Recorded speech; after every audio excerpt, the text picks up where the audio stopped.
The active ingredient in Roundup is called glyphosate.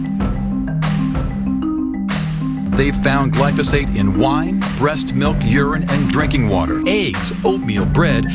There is an increasing body of evidence.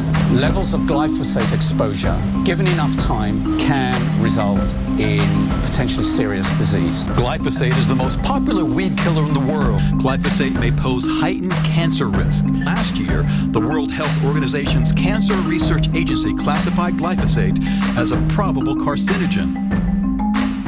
Preclinical trials showed a 74% reduction of glyphosate in just 6 weeks, as well as reducing the C-reactive protein by 75%, receiving the gold seal of approval by the Detox Project as the world's first glyphosate solution.